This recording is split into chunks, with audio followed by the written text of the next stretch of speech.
going to start off with Wayne Simmons' quote. I don't know if you heard it. After the game, he said, I'm going to paraphrase, but practice is harder than games. Yeah, with how good the Leafs are, sometimes practices are harder than the actual game. And that was just an absolute dagger to the Sharks. But it's looking like it's true. Like that, I was saying in the group chat, like I kind of wish we had that Amazon doc this year, because I feel like there's so many cool storylines, which we'll get to, the Joseph Wall and stuff like that. But just like, it seems like everyone's dialed in, you know, like all of their press conferences, and typically with hockey people, they're all like saying the same, got to get the puck deep, got to get shots on net, got to get more scoring opportunities than the other team has scoring opportunities. Got to work hard. But like outside of that, they're all saying the same things, that like practice is super hard. Like they're a unit together. Everyone gets along. I sent you the video of after Wall's first shutout. He like goes in the dressing room and all the boys are like jumping on him, like spraying water. Oh my God, yeah, they're losing it. Yeah. And it's just like, that's the kind of unity and stuff that makes good storylines, and that's what you want to hope that your hockey team is. And then you look at the Vancouver Canucks right now and how much they hate each other, and it's it's nice to be a Leaf fan right now. Yeah, and if we would have continued the losing streak, we might have ended up like the Canucks. We're like, if we kept losing and then Wall came in and we lost with them, like that would just probably ruin him as like a kid. Yeah. Well, that's what happened to Garrett Sparks and who was Kaskisuo, to be fair, only played one game, and it was against Pittsburgh, and they lost like an on God, and the team just played awful. But all of our homegrown goalies have kind of gone through where they either just weren't good because the team wasn't good, or we never really figured out because our confidence was just absolutely shattered the first game that they played. But it's nice to see Joseph Wall, the Wall, Riano, making some big saves, and he looks big in there. You know, I don't know. A wall. Yeah, I don't know if he's bigger of a man than Jack Campbell. I'm gonna have to look this up. But size and weight. Yeah, but it looks like he's just like takes up more space. He's a little bit more compact, just in the way that he saves the puck. He's a little bit more of a Vasilevsky type, and I always make the most like absurd comparisons. But like, you know what I mean? Vasilevsky is just there. He's a big guy. He doesn't like flop around too much. Jack Campbell's a little bit more hectic, more like a Dominic Hasek type, but it's nice to have those two guys. Did you find their weights and heights? He is the biggest goalie.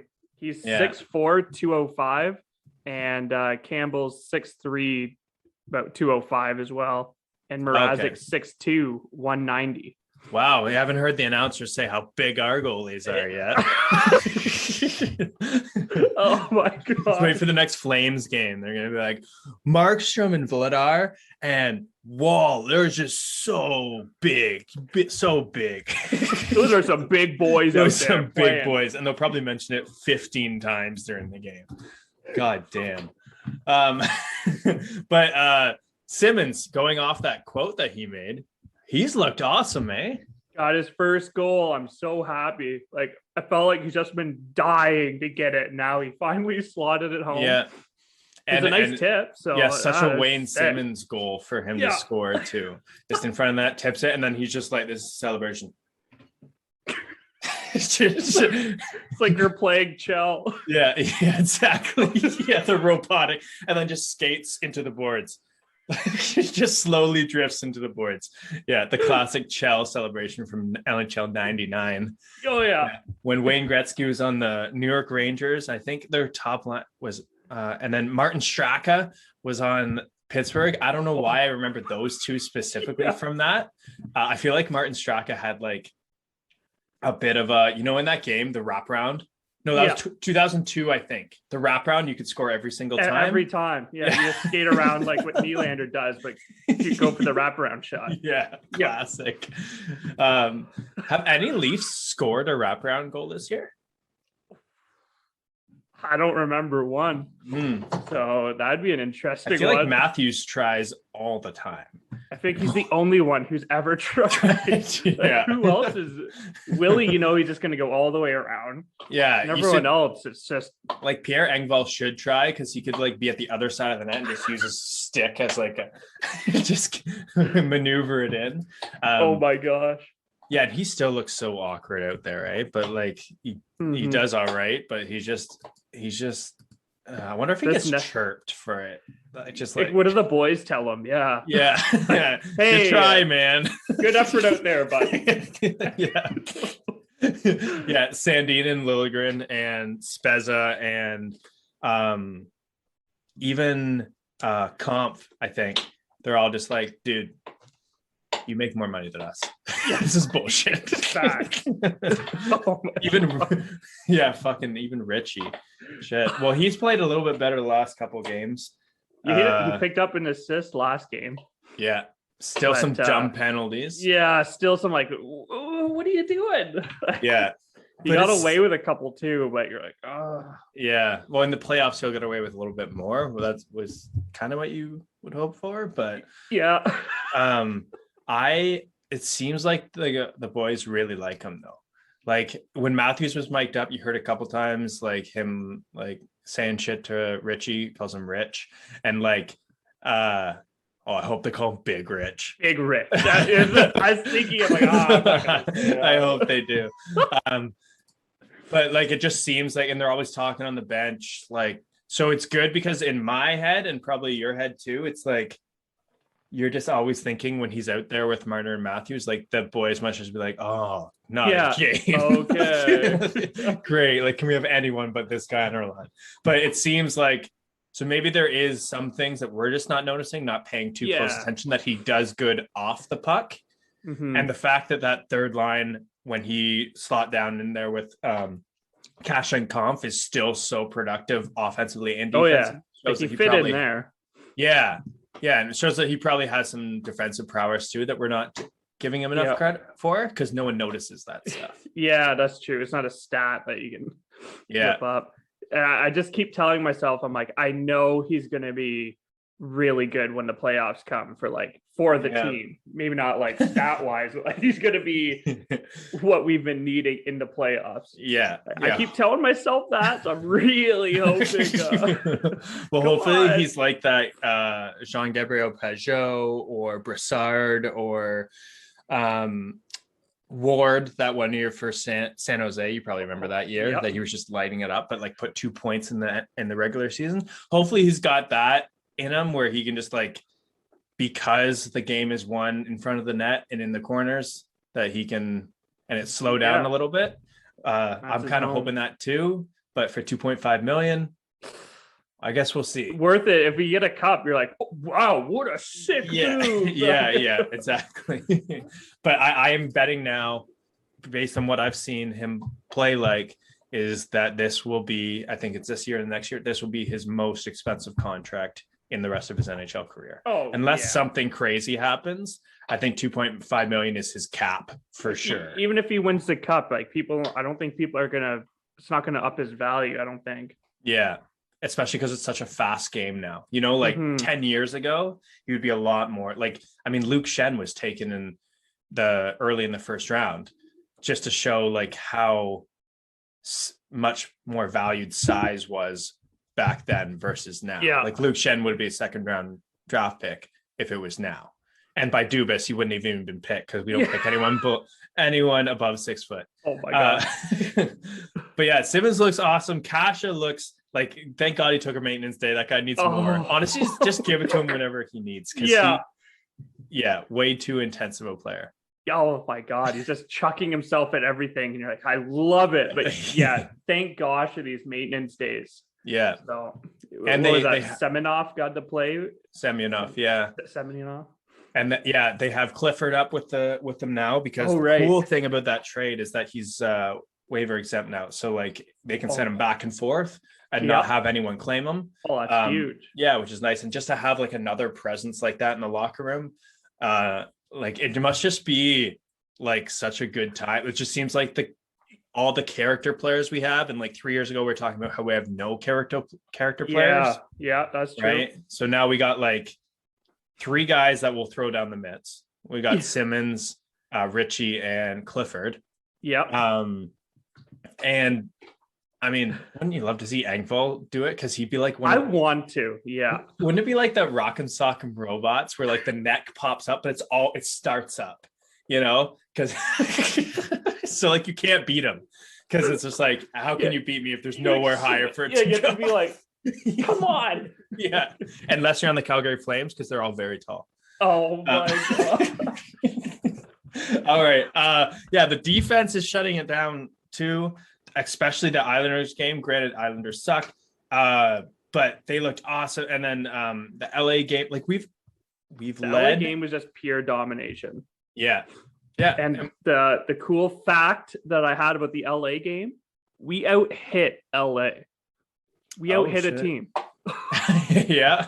And we had the puck more, which is even more impressive. Oh, right? Because that's why we lose it all the time, is because we have puck possession all the time, so other people can hit us more. Yeah, exactly. Okay, well that's good. San Jose, we did not out-hit them. Okay. Fair enough. Yeah. But it's cool too, because the last few games, especially, I've noticed, even when score effects are taking place and we have a lead in the second and third, we still outshoot all these teams. Yeah. I feel like we haven't been outshot in a while. Yeah. That'd be kind of a cool stat. And we've won 13, only lost 2 in the last 15. So, yeah. And that's the other thing too, is I remember, and maybe this was a little bit more of a thing like 5-6 years ago, but like whenever we would get a lead, maybe it was the Babcock or the Carlisle years, we would stop playing. Oh yeah, we would start sitting back. Yeah, and then the teams would just come back because it would just be like, eventually they're going to score. But now we're still playing the same game as when we got the lead, you know? And like, it's nice to see that Keefe is telling them like, no, just keep playing like the better team because you are. Yes. Yep. Yeah. And the other cool stat was we're now 10-1 when we score the first goal. So it's like we score it and we're just everyone's just on fire for the rest of the game. Yeah.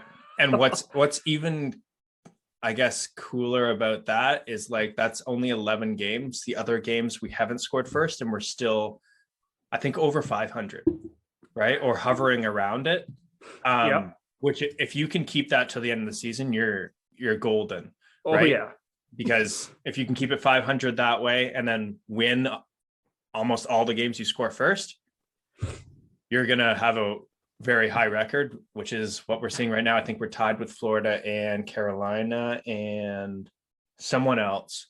But they have a couple games in hand. Calgary, I think, might be the other team that's up there. Really? Calgary? Yeah. Calgary is shutting it down, man, with all their tall players. Oh my gosh. We're up to 3. You're just as bad as them. And I started typing NHL announcers and I meant to put standings. Like, oh, now you're in my head. Nice. Well, maybe I'll get hired someday. Campbell has the best stats in the league for a goalie. And this is what I wanted to ask your thoughts on. Yeah. Does the success of Wall and how Campbell has proven that he can definitely be a starter and doesn't necessarily need to be in a tandem, what does that mean for Mrazek in the offseason? Right? Because we need to re-sign Sandin, Liljegren, and Campbell, and maybe Kasha. Right? Yeah, it comes down to Campbell's contract too, because like everyone has huge, like vastly different numbers for what they think he's going to get. Mm-hmm. So I don't know. But let's say this, and he's been hurt, so it's like yeah, like do you really want to judge Wall based on 3 starts, one of which against the Sabres he was very mediocre? Yeah. Like, and just been playing him really smart, like in smart games. Yeah. And his AHL save percentage was .895. So granted, the Marlies suck, and the AHL is a notoriously terrible defensive league. But like you have to wonder if he's ready next year to come up into that role, because the interesting young. thing, yeah, like Mrazek is 3.4, I think, somewhere around there. Yeah. Campbell, if you want to get him for 5, that probably forces you into a bridge deal with Sandin and Liljegren. You can't go long term. I think Liljegren, regardless, is going to get a bridge deal with 2 or 3 years for people who don't know what a bridge deal is until their free agency years. And you can typically get them at a lesser contract. But I would like to sign Sandin long-term, sign Campbell long-term. Yeah. And if you get rid of Mrazek, if you find that Wall could be a competent backup, like Mrazek becomes expendable, because Mrazek's 2 more years.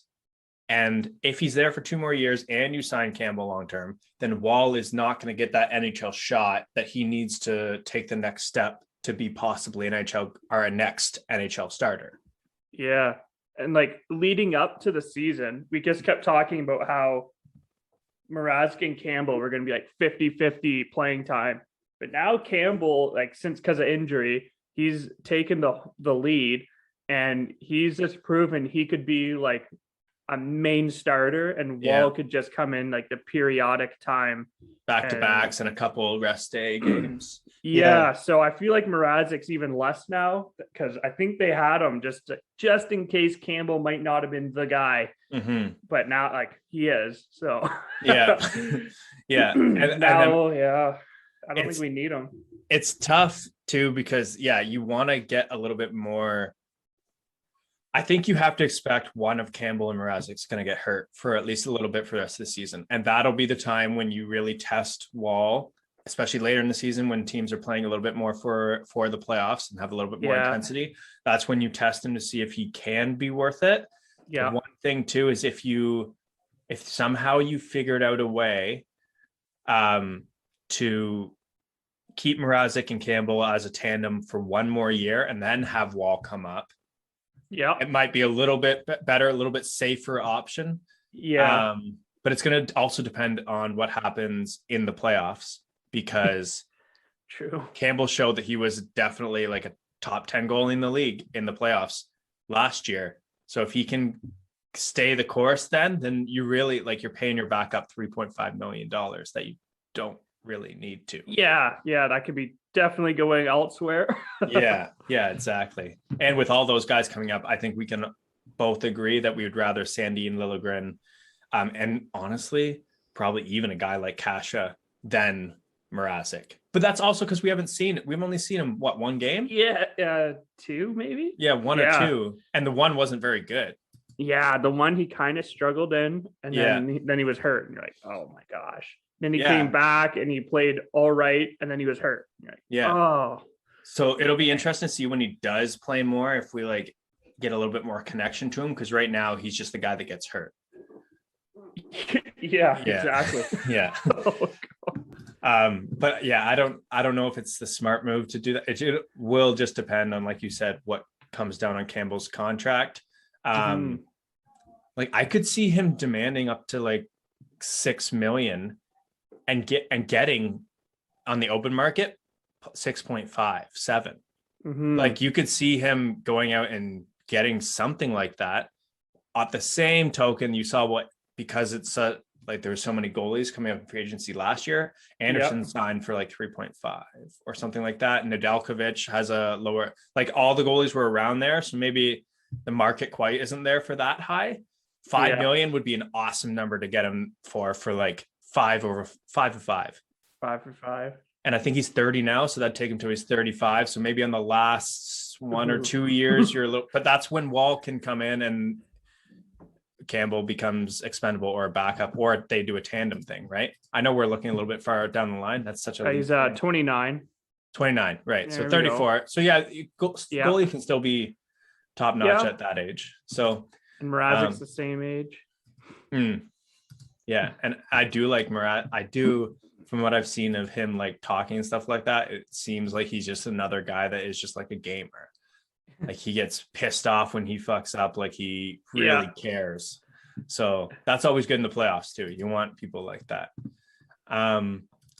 So Topi Niemela watch. I know we mention this guy we're just gonna have a segment where he's not slowing down. He's not slowing down. 2 more assists, 22 points in 25 games, leading all defensemen in the Liga. And he is going to be the next Nicholas Lidstrom. Who else is he going to be like? Just call him Caberlet. Yeah, he's going to be, if you combine both of the Caberlets together, he's going to be that. Sick. Yeah. So yeah, for anyone who's really interested in our like deep prospects, there you go. There's your little tidbit of info. And the train's not stopping. Like, we're gonna hype this guy up so much. Yeah. He's gonna eventually, you know what? We're gonna manifest having him on the podcast someday. Yes, someday please. He's gonna come on. He's gonna be like, "You boys were my biggest fans. Like, I tune into your show all the time because I knew you'd mention me." And I'm gonna throw him in like the tags and on this video. Yeah. If you have a keeper league in fantasy and you want to pick him up and store him away for like 3 years, that's the play.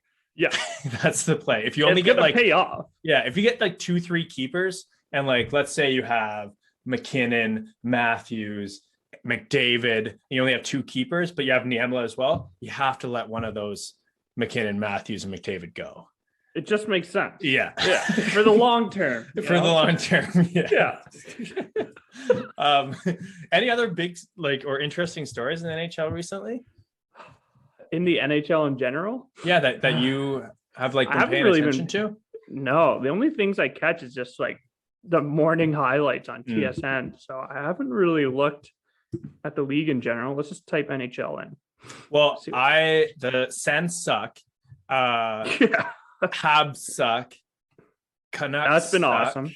Yeah. So it's really right now that Canadian teams are have and have nots, right? Because you have the Canucks, Sens, and Habs suck. Leafs, Flames, and Oilers and Jets are in the top 10 of the league. I believe every single one of those teams. I think maybe even top 7. So for all the people spouting that bullshit about the Canadian division being the weakest division, just look at the standings right now. And like, it's not a question that the Canadian division at least was on par with everyone except for the Metro. The Metro was, I think we all agree, Metro was way heads and above everyone else. Yeah. But the Canadian division being the weakest division is just bullshit at this point. Yeah. Now we have a friend that's a Sens fan that was convinced that they were going to make the playoffs. I don't even know if they're going to hit mid-table with this. Yeah, no, they're no. Like, Montreal, surprisingly, I thought they would be more the middle or like a fringe playoff team. I think we always had Montreal as like the team that just doesn't make it or just squeaks in. Yeah, so they've been very disappointing, which is awesome. Yeah. And the Islanders, I thought, would be way better, but they just suck. Yeah, and a lot of injuries for the Islanders. Yeah, to be fair, but like Barzal has like next to no points, and he's the only guy on their team that can get points. So it's just all going wrong for them. Their whole game plan for like the last 2 or 3 years is like, let's sit back and be the best defensive team, and like we'll try and score goals. But they've never actively tried to pick up a big goal scorer. Yeah. Because they're really leaning into their identity. Because to be fair, last 2 years they made it to the conference finals, game 7 against Tampa Bay Lightning, who ended up winning. So us Leafs were like, hey, we've lost every year in the first round in dramatic fashion. Let's not change anything and hope it works. And the Islanders, who've made it to game 7 against the eventual Stanley Cup champions past 2 years, they're like, hey, we've made it to game 7 against Stanley Cup champions last 2 years. Let's not change anything. And I think they're a little bit more rational than we are. Yeah, I guess. A little bit more sense that if you can make it that far, be literally within a goal of the team that won the Stanley Cup, don't change anything. You know, it just has been a lot of like injuries this year. They picked up Parise in the offseason. Palmieri hasn't looked like when he got there last year in the trade, he looked awesome. He was putting up tons of points. Even against the Leafs, he looked invisible there. Like I didn't notice Barzal till the third period. Yeah. I actually didn't. Yeah, he was quiet. You notice anybody? No one stood out. No. And I think Josh Bailey is hurt. So that's a big one. Oh yeah. Beauvillier, I did notice him. That's pretty much the only guy I did notice. But the fact that your face looks like you didn't even know who he was. So yeah, no idea. Never. Yeah, I guess he wasn't the most noticeable player out there. But maybe I was just looking for a silver lining, even though Islanders fans get over it. That's right. That's okay. So I saw a tweet because I asked you guys. I was like, or Din asked, he was like, if Matthews went to another team, would we boo? And Zach Hyman literally this year left the Leafs. Mm-hmm. The heart and soul of this team. Everyone loved Zach Hyman. Left the Leafs. When he comes back to Toronto, he's going to get a standing ovation. Right? Like Leaf fans are not going to boo that guy. Like they're going to like, because he gave us everything he had. Yeah. How is that different other than having a C on the jersey than John Tavares choosing to go to his hometown? Yeah. Right? A team that he gave everything for that never put pieces around him. Like I think he played with Matt Molson and I forget the other guy that was on his wing, but it's just like now he gets to play with Willie and insert anyone here.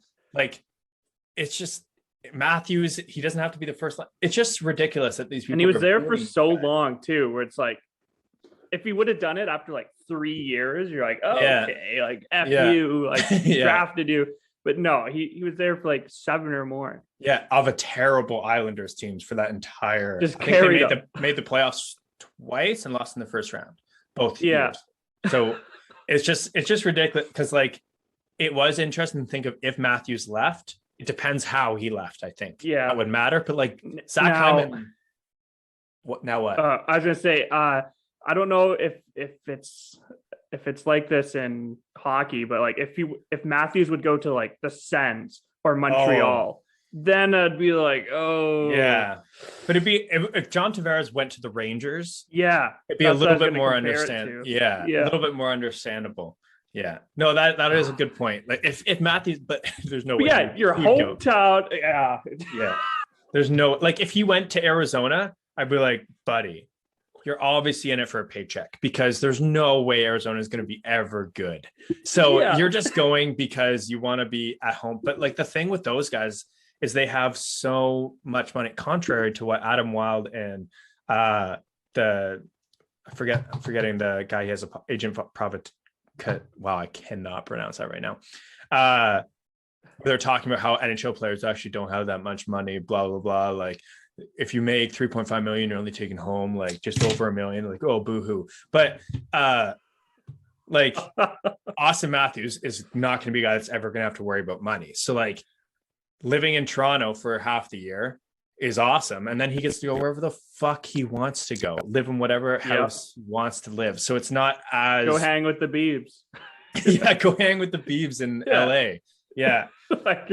So no. I definitely don't think there's any way Matthews is going anywhere, especially because of all the money that he can make with advertisements because he's a face of the franchise. Yeah, like he's an icon at this point. Yeah. Now the question is, I don't know, I forget John Tavares has maybe 3 or 4 years left. Is that how long it takes for Austin Matthews to get the C?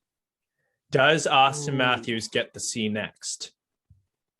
I feel like he does because I feel like this year he's actually taken more of a leadership role where like you saw him like yelling at guys and I'm like, oh man, okay. Like that's what a leader does. He's like, come on. Like, so I could see him getting it next.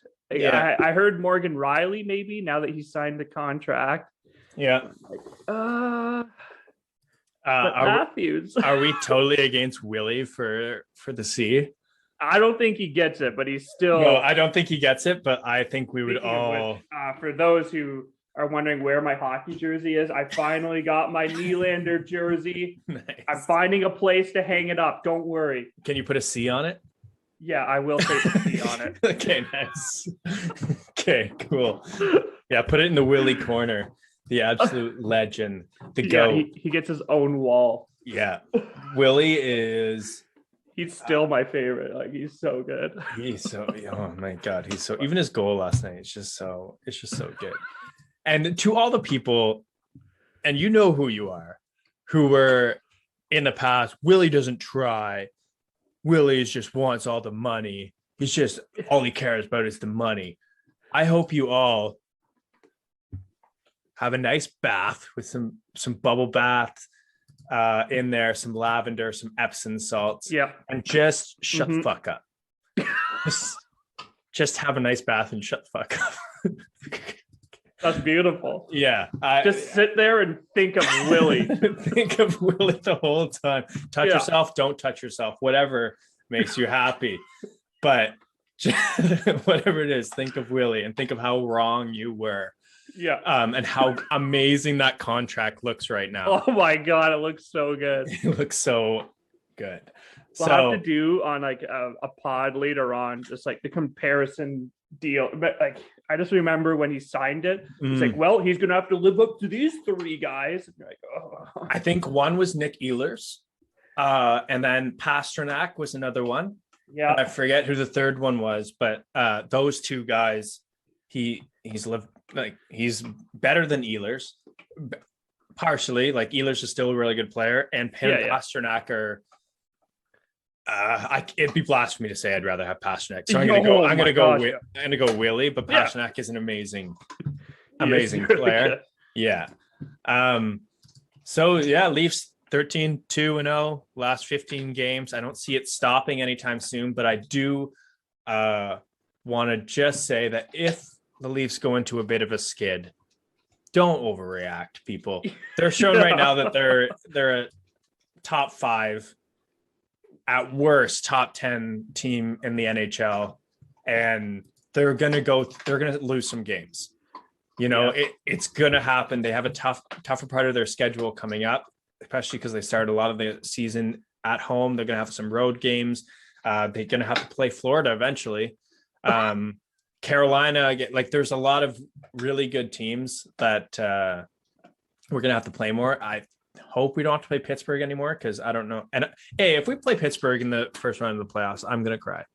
Oh, just to interject there, it's the Leafs at Kraken on the December 19th. Yeah, I think we play the Canucks the next night. You should try and get in on that. Well, I might go to the Canucks game, honestly. Oh yeah, that's right before Leafs at Vancouver. Ooh. Yeah. Well, that's, I'm sure, even better. Yeah, that'll be like the only game that Vancouver can sell out, because all their fans are just like. Actually, you know what? I saw it on Marketplace. Marketplace this morning. Canucks tickets, the guy's season tickets, it's like $45. Not for all of them, but like for tickets. Oh, and then it's the top comment on the Marketplace, which I didn't even know you could comment on, was the guy was like, "I'm sorry you have that. Good luck." No. Oh, that is terrible. Yeah. And I don't want to, because I know that every single media is talking so much about the Canucks. All I'll say is they're fucked. I think we'll leave it at that for the Canucks. I feel bad for Canucks fans. Yeah. I know what it's like to have a team who is utterly mediocre without a organization that is willing to shut it down to become a good team in the future. It sucks. Eventually, you'll get Willie, Marner, and Matthews in a row in the draft, maybe, and you can be good like us. But until that day, sucks to suck. Yeah, it's not looking great. Yeah, for all one Canucks fans listening. Yeah. All right. Well, that's going to be the end of this podcast. We hope that we got to all of your pressing questions. And once again, if you're a Willie hater, just turn that bath on. Turn the bath on. Yeah. The lavender. And make sure that there is no electronics near that path. All right. Peace out.